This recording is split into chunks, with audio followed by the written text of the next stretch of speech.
a new sport coming here to Duquesne. Just first of all, what's your background in acrobatics and tumbling, and why did you want to be a part of this? Sure. So I was a gymnast my whole life growing up. My senior year, I had a career ending injury, so it changed my path into college athletics. I hoped to be a college gymnast my whole life, and obviously that path got cut short. I was contacted by a collegiate coach that was starting an acrobatics and tumbling program very late in my senior year. They asked me to go out and do a official visit, tried out for the team, ended up landing a spot on the team, and was offered a scholarship as well. So that changed my whole trajectory of what I was hoping my 4 years in college would look like. And then after my 4 years, I found a huge passion for the sport because obviously it completely changed my life. So ended up in the coaching realm. I was an assistant coach at Limestone University for 1 year, stepped into the head coaching role right after, and was there for 4 years, really just building the program very similar to what we hope to be doing here soon. And loved it. I've loved coaching ever since. So that's why I kind of ended up here at Duquesne. Nice. And how have you seen kind of like the excitement surrounding this? Do you have a lot of girls or players that are, excited for this to be here? Definitely. I think that they can really relate to what even was happened in my life. It's changed their life already with another opportunity to compete at the collegiate level. So they're ecstatic, definitely a little nervous because they are primarily freshmen, but there's a lot of enjoyment in the sport and a lot of love and passion for the sport. So we're hoping that that comes out next Friday night at our competition against Gannett. What are maybe some of the challenges that come with creating a whole new program like this? And who do you kind of lean on when you're presented with those? Yeah, one, my assistant, she's been a part of my life for the past 7 years, I would say. We were actually teammates on the same program. And so she's been a huge asset for me and the team. And then mentors, we're a really close community. So all of my mentors I reach out to probably daily just to make sure that I'm on the right page. So. Now, for someone who maybe doesn't know a whole lot about like acrobatics and tumbling, how did you like first get into it, and have you seen the sport grow in recent years? Yeah, so I mean, I jumped into it not knowing a lot about the sport. A lot of people don't really understand what's going on at this point, but it's evolved tremendously, and so each year it changes when new skills come in and new athletes are recruited. So yeah, it's evolved tremendously. Wow. And like, because I personally really haven't heard a whole lot about it. And have you seen it just grow, I guess, in the last few years? And have you seen a lot of programs create new programs like they're doing here at Duquesne? Definitely. I think in the past, I would say even 5 years, it's almost doubled in the amount of size where, we had about 20 programs when I started, and now there's upwards to 56 programs across the country. So yes. Wow, that's awesome. And how have you seen, just like you mentioned the freshmen and how they're excited and a little nervous about it? What's maybe like the emotions surrounding them being kind of a part of history? I mean, you guys are starting like an inaugural program here. It's the first year ever. Like, have there been conversations about that? You guys are kind of a part of history here. Definitely. They know they're a part of history. I think when you're young, you can't really understand and grasp the impact that you're making. One of the reasons I stick with it is by the time I was a senior, I was like, I fully understand what we're doing here as young women, creating a brand new sport and just pioneering something that's really never been done before. So I think that they understand it. They know every day they go out and practice, regardless of what practice it is, they're still making history every single day. And what do the like competitions look like? I mean, are you guys having to do a lot of travel, bringing teams in? How does that kind of look? So we're staying primarily local. We have a lot of really high level competition that's right in this region, so we don't have to go super far. Some Division I schools that have just added new programs as well, so it's very exciting that we have like equally talented opponents. We are a multi-division sport right now just because we are very young, so we can compete against Division IIs and Division IIIs, but we'll stay pretty much local, and then we'll have dual meets. So we'll have one opponent that we'll host here on campus, and that will begin in our first meet. And then sometimes you can have a tri-meet as well, so you might have two opponents for one of those meets. Oh, wow. And when is your guys' first meet? February 7th. February. Okay, so right around the corner. Yes. So what do like practices look like for you guys, and how do you gear up for that? We are ramping up right now. We're putting together our what we call full out team event. So all of the pieces coming together and making sure that they're consistent heading into meet season. And how many girls are on the team total? We have 33 right now. 33. Yes. Oh, wow. That's Yes. bigger than I thought. Yeah. And so are there like different events that everybody does, or how does that work? Yeah, so we have specialists. So some people come in and they might do one thing through the entire meet. Other people are more versatile athletes, so they may be in multiple rounds of play, what we call heats and events. And then some people um, just depends on really their position on the mat. So we have back spots, top spaces, and tumblers. So tumblers obviously will be in the tumbling rounds, but they can also do other types of, like if they're a base as well, they could do different types of positions. Interesting. Huh. Oh, cool. Is there anything else you want to add just about creating this year and you being a part of history too? It's incredible. I mean, looking back, I would not have anticipated that this is what my path was going to look like. I'm forever grateful for the sport, and that's again why I stay in it and coach. These girls have an amazing opportunity ahead of them, and regardless again of whether we win, lose, they are really paving the way for so many young women behind them. And again, I've had people before me that have set the path that's out there and laid the foundation for myself and my assistant, and obviously these young women, and they're about to do that for so many young women out there. So I'm really excited for them to have that opportunity. Zach, Well, obviously, a ranking is a ranking. It means what it means. Preseason 15th for a first year, that's a very important thing.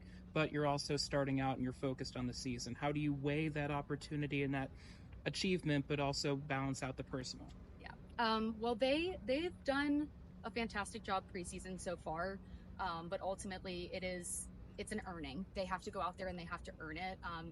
They've been looked at by their peers that they see their potential and they have a lot of potential, but ultimately the work starts now. So we're really hoping that we can at least capitalize on that, use it as a little bit of an advantage, of a momentum swing as we head into season.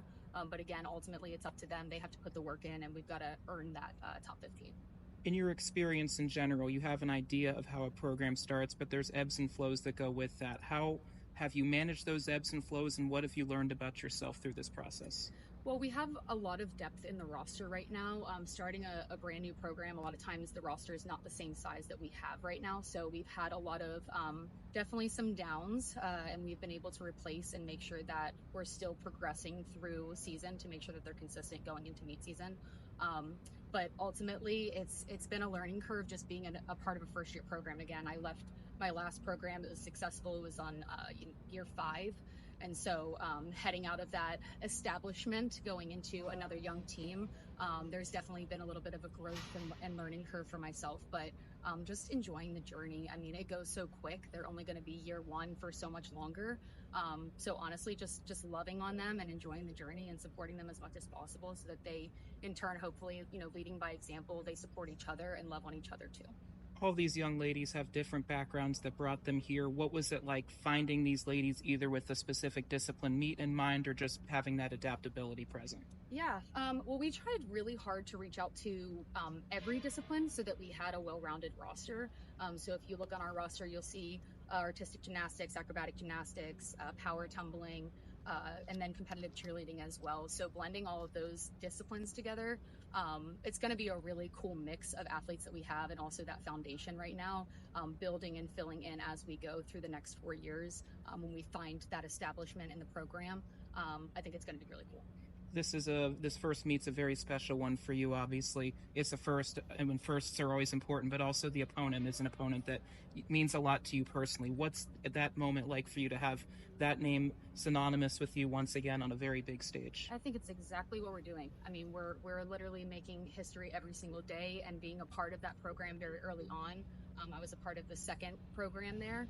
And so watching it progress to what it is right now, I mean, they've been top 2 in the country for 2 years, not back to back. I think there was a gap year in there, but they're a really incredible program. And so to have a competitor like that just start off our season is incredible. But again, to see the growth of just their program in the past few years, knowing that that's what we're doing and hoping to accomplish here in the near future, I think that's what makes it special. You said earlier that this starting is really a big ramp up in advance. Just what are practices like going in, making sure they're fresh, making sure they're mentally engaged leading into this build-up? Yeah, intense, but also calm at the same time. We're breaking things down and making sure that they're cleaning on the right counts. They're marking all of the skills the way that they're supposed to, but also putting all the skills together at the same time. So you might come into a practice and it's very calm, cool, collected, and then another one, it's loud and rambunctious, and everybody's trying to put their energy out there getting ready for mid-season. What's been the most rewarding thing so far? The growth. I think the growth, and I was a assistant coach at my last program that was a startup team. This one, there was a lot, being the head coach, there's a lot of vision and faith that goes into that you're like, I think it's going to be this, and you see one thing, and then all of a sudden, all of that coming together and watching the puzzle actually become what was envisioned. There's nothing like that. So I think that's been the most rewarding, and then just seeing the growth of each individual athlete, especially as freshmen just going into their second semester, is just incredible. So I can't wait to see them when they're seniors. When things maybe do get tough, what's that counter that you guys find just to keep spirits high and to make sure you move on to that next? That we're young, and it's okay to make mistakes. Nobody's perfect, and we talk a lot about their identity, that it's not just in the sport, that they're human, student, athlete, that their families come first, that there's just a lot that goes into being a student athlete, and it can be very stressful at times, and there's going to be a lot of stress going into this meet, but ultimately knowing that it's okay to make mistakes, you can get back up the next day, and we're not going to be upset with them at all, and they might be upset with themselves, but knowing that they have a support system here, I think, is the most important. How important has the support with campus been? Obviously, there's a push to get as many teams and energy into this building as possible. Just what's it been like seeing that love through this last, 2 years here? Incredible. The investment is unmatched. I think I had an amazing team and program and university prior, but just being so early on and really everybody learning and starting to get educated about the sport. Nobody is really fully sure of what the sport is until you come watch a meet. And so I think everybody's really invested in coming to this first meet to make sure that we do feel that love and support. But administration, you name it, everybody here on campus has been incredible for us. So it just helps us feel that confidence moving forward too. What are you most looking forward to at this competition and for the rest of the season? Just building a foundation. I think that's it, is just seeing where our starting point is. We may be ranked top 15 right now preseason poll, but ultimately actually putting that on the map, putting them on the map. So I think it's just seeing where we're starting from and then getting a chance to build off of that and continue to brick by brick just lay layers down to make sure that they're prepared. And how has recovery been for the girls physically? Because this can be really tolling on them. So how are you preparing them for the rest of the season and all of these practices that they'll be doing? Really just, it is a process, trying not to throw everything all at them at once. And we have an amazing athletic training staff here. I think everybody on staff has been incredible. So everyone just allowing them to also have days off. And not always be 100% all of the time. It's okay to have a rough day as long as we're able to do our recovery and come back from the things that are ailing them.